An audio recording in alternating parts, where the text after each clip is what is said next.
আসসালামু আলাইকুম dear students. আজকে আমি নাউনের মাস্টার ক্লাস লিখে রেখেছি।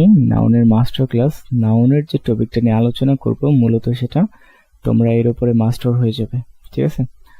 আর আইডেন্টিফিকেশন অফ নাউন নিয়ে যত ধরনের প্রশ্ন হয় প্রতিযোগিতামূলক পরীক্ষাতে, BCS, bank job, admission test, সমস্ত ধরনের প্রশ্ন তোমরা 1 মিনিটেই সলভ করতে পারবে। এখানে দেখো আইডেন্টিফিকেশন অফ নাউন এর ফার্স্ট স্ট্রাকচারটা আমি কি দিয়েছি। ফার্স্ট স্ট্রাকচার লেখা আছে আর্টিকেল, প্রিপোজিশন, অ্যাডজেক্টিভ, ডিটারমিনার।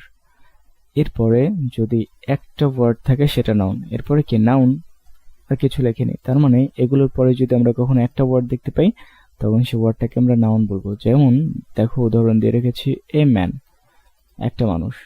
এই যে ম্যান, ম্যান কথার আগে যে একটা আর্টিকেল আছে, আর্টিকেলের পরে একটা ওয়ার্ড থাকার কারণে ম্যানকে আমরা নাউন বলবো। এরপরে এই আর্টিকেল, সেম কথাই আর্টিকেল, প্রিপোজিশন, অ্যাডজেক্টিভ, ডিটারমিনার। এরপরে যদি দুইটা ওয়ার্ড দেখি আমরা, তাহলে এই আর্টিকেল, অ্যাডজেক্টিভ, প্রিপোজিশন, ডিটারমিনার পরের ওয়ার্ডটাকে আমরা অ্যাডজেক্টিভ বলবো, এর পরেরটাকে নাউন বলবো। যেমন এখানে আর্টিকেল, এরপরে দেখো দুইটা ওয়ার্ড আছে, good man. A good man, একজন ভালো মানুষ। তো আর্টিকেলের পরে কয়টা ওয়ার্ড আছে বলো? দুইটা। তার মানে আর্টিকেলের পরেরটা হবে এই যে গুড, গুড হবে অ্যাডজেক্টিভ, আর ম্যান, এই ম্যান হবে নাউন, ঠিক আছে?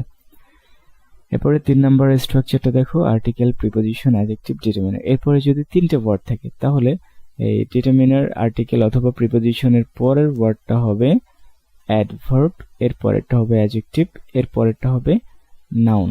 তোমরা কি বুঝতে পারছো? দেখো আমি এখানে উদাহরণ দিয়ে রেখেছি আ ভেরি গুড ম্যান, একজন খুবই ভালো মানুষ। এই যে দেখো এ আর্টিকেল, এরপরে কি আছে ভেরি, ভেরি হচ্ছে অ্যাডভার্ব, গুড, গুড হচ্ছে অ্যাডজেক্টিভ, এবং ম্যান, ম্যান হচ্ছে নাউন। কেন? ওই যে আর্টিকেল, প্রিপোজিশন, অ্যাডজেক্টিভ, ডিটারমিনারের পরে তিনটে ওয়ার্ড থাকলে এই আর্টিকেলের পরের ওয়ার্ডগুলো হয় অ্যাডভার্ব, এর পরেরটা হয় অ্যাডজেক্টিভ, এর পরেরটা হয় নাউন। আমরা এই শিডিউল অনুসারে খুব সহজেই নাউন আইডেন্টিফাই করতে পারবো। এখানে যে আমি শুধু আর্টিকেল দিয়ে এক্সাম্পল দিয়েছি, এই আর্টিকেলের জায়গায় প্রিপোজিশন থাকতে পারে, অ্যাডজেক্টিভ থাকতে পারে, ডিটারমিনার থাকতে পারে, ইট ডাজন্ট ম্যাটার, যাই থাকুক আমরা এভাবেই ভাগ করব, ঠিক আছে? দেখো একটা নিচে কি লিখে রেখেছি, এই যে এটা হচ্ছে সবথেকে মূল বিষয়, ঠিক আছে? এটা যদি না জানো তাহলে কিন্তু আমার এই থিওরিটাকে তোমরা গালিগালাজ করতে থাকবে, বাট একটু জানিয়ে রাখি, প্রিপোজিশন, কনজাংশন, ভার্ব সহ আমরা সবসময় বাদ দিয়ে এরপর এইভাবে আলোচনা করব। আমরা একটু নিচেই দেখতেছি, ঠিক আছে? আমরা নিচেই এর ব্যবহারটা আমরা একটু নিচেই দেখব। আমরা যখন এভাবে নাউন আইডেন্টিফাই করব তখন আমরা প্রিপোজিশন, কনজাংশন, ভার্ব এই সহ একটু আলাদা করে রাখবো, ঠিক আছে? যেমন দেখো এখানে এই এক্সাম্পলটা একটু পরেই দিচ্ছি, এই উদাহরণটা আমি একটু পরেই বুঝিয়ে দিচ্ছি। এখানে দেখো কি আছে, পজিশন অফ নাউন, ঠিক আছে? এখানে আমরা দেখলাম আইডেন্টিফিকেশন অফ নাউন, নাউনটাকে কিভাবে আইডেন্টিফাই করব এই স্ট্রাকচার দিয়ে। এখন আমরা পজিশন অফ নাউন দেখবো, যে কিভাবে নাউন কোন কোন জায়গায় বসে, একটা সেন্টেন্সে নাউন কোন জায়গায় বসতে পারে, কোন জায়গায় এই ওয়ার্ডটা দেখলে আমি সেটাকে নাউন বলবো। দেখো এখানে ফার্স্টেই লেখা আছে অ্যাজ আ সাবজেক্ট, সাবজেক্ট হিসেবে, মানে সাবজেক্ট হিসেবে আমরা যে ওয়ার্ড দেখব সেই ওয়ার্ডটা অবশ্যই নাউন হতে হবে। নাউন ছাড়া অন্য কিছু কখনোই সাবজেক্টে বসতে পারে না, ঠিক আছে? ওয়েল, সো এখানে কি লেখা আছে, the boy played the piano, ছেলেটি পিয়ানো বাজায়, ঠিক আছে? এখন আমরা কি বলেছিলাম, আর্টিকেলের পরে যদি একটা ওয়ার্ড থাকে তাহলে সেটা কি নাউন হয়। এখন তোমরা বলতেই পারো যে স্যার কই, এখানে দ্য আর্টিকেল, সেটা আমি বুঝলাম, কিন্তু এখানে তো আর্টিকেলের পরে অনেকগুলো ওয়ার্ড আছে, বয় আছে, প্লেড আছে, দা আছে, পিয়ানো আছে, অনেকগুলো ওয়ার্ড আছে, তাহলে আমরা এখানে নাউন কিভাবে আইডেন্টিফাই করব? এখানে তোমাদেরকে যে উপরে একটা কথা বলেছিলাম, প্রিপোজিশন, ভার্ব, কনজাংশন সহ আমরা বাদ দিয়ে দেব, সে রুলটাই অ্যাপ্লাই করতে হবে। দেখো এখানে প্লেড হচ্ছে মেইন ভার্ব, এই অংশটাকে, প্লেড দ্য পিয়ানো, এই অংশটাকে আমরা একটু আলাদা করে রাখবো। এরপরে আমরা দেখবো যে আর্টিকেলের পরে কয়টা ওয়ার্ড আছে। দেখো আর্টিকেলের পরে এখানে একটা ওয়ার্ড আছে, তো যে একটা ওয়ার্ড আছে সেটাই হবে নাউন, তার মানে এখানে বয়টা হচ্ছে নাউন, ঠিক আছে? এরপরে দেখো এই যে প্লেড ভার্ব, এই সব আমরা এই অংশটাকে আলাদা করে দিই।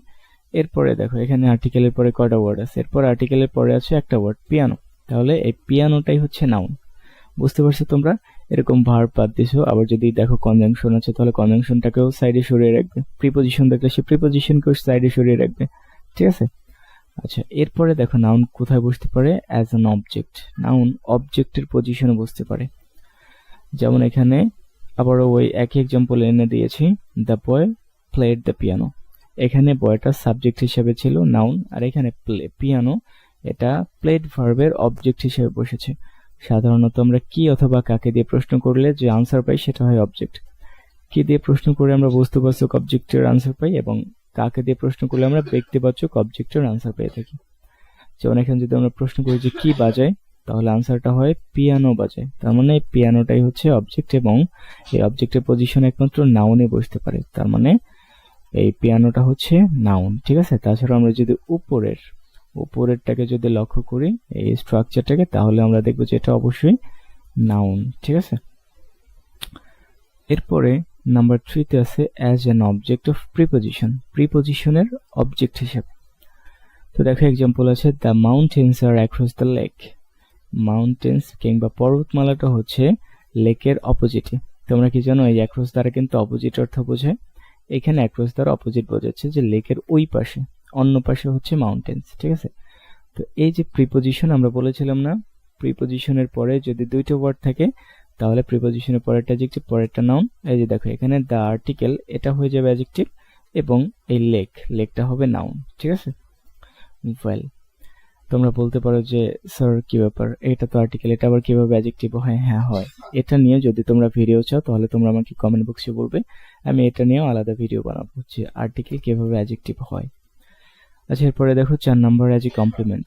নাউন কমপ্লিমেন্ট হিসেবে ব্যবহৃত হতে পারে। কিভাবে? এক্সাম্পলটা দেখো, the flower is a gift. ফুলটা হচ্ছে একটি উপহার। এখন কমপ্লিমেন্ট কি তোমরা কি জানো? যদি না জানো তাহলে এই কমপ্লিমেন্টের উপরে আমার ভিডিও আসবে। এখন একটু শর্টকাট করে বলে রাখি, সাবজেক্টের পরিপূর্ণতার জন্য ভার্বের পরে যে ওয়ার্ড বা ফ্রেজ বসবে, আমরা সেই ওয়ার্ড বা ফ্রেজকে কমপ্লিমেন্ট বলবো। এবং এই ভার্বকে সরিয়ে দিয়ে যদি ভার্বের জায়গায় সমান সমান বসাই, এবং যদি দেখি যেটা সাবজেক্ট সেটাই হচ্ছে ভার্বের পরের অংশ, এবং সাবজেক্ট একই ব্যক্তি বা বস্তুকে বোঝায়, তখন আমরা সেটাকে কমপ্লিমেন্ট বলবো। এখানে দেখো দ্য ফ্লাওয়ার, এখানে দ্য ফ্লাওয়ার এবং আ গিফট দুটি জিনিস মিলে একই বস্তুকে বোঝাচ্ছে। যেটাই গিফট সেটাই হচ্ছে আ ফ্লাওয়ার। এখানে যেটাই দ্য ফ্লাওয়ার সেটাই হচ্ছে আ গিফট, দুটো মিলে একই বস্তুকে বোঝাচ্ছে, এবং এই কারণেই আমরা এই আ গিফটটাকে কমপ্লিমেন্ট বলছি, এবং এই কমপ্লিমেন্টের জায়গায় নাউন বসে, ঠিক আছে। অ্যাডজেক্টিভও বসতে পারে, তবে আমরা ওই যে শুরুতে দেখেছি কি দিয়ে প্রশ্ন করলে আমরা যেটা আনসার পাবো সেটা হবে অবজেক্ট, মানে নাউন হবে ওখানে। আর যদি কেমন দিয়ে প্রশ্ন করি তাহলে অ্যাডজেক্টিভ হবে। দেখো, the flower is a gift, ফ্লাওয়ারটা কি? ফ্লাওয়ারটা গিফট। এই যে আমরা কি দিয়ে প্রশ্ন করে আনসার পাচ্ছি, এই কারণে এটা হয়ে যাবে নাউন, ঠিক আছে। আর কমপ্লিমেন্ট হিসেবে নাউন বসে। যেমন দেখি যে আর্টিকেলের পরে একটা ওয়ার্ড আছে, অবশ্যই এটা নাউন। সো নাউন আইডেন্টিফিকেশনে এই অবস্থান, পজিশনটা না যতটুকু গুরুত্ব বহন করে তার থেকে বেশি গুরুত্ব বহন করে এই স্ট্রাকচারটা। তোমরা যদি কেউ কখনো এই স্ট্রাকচারটা সুন্দরভাবে বুঝে বুঝে মেনটেন করতে পারো, জীবনে কখনো কারো নাউনের সমস্যা হবে না, ঠিক আছে।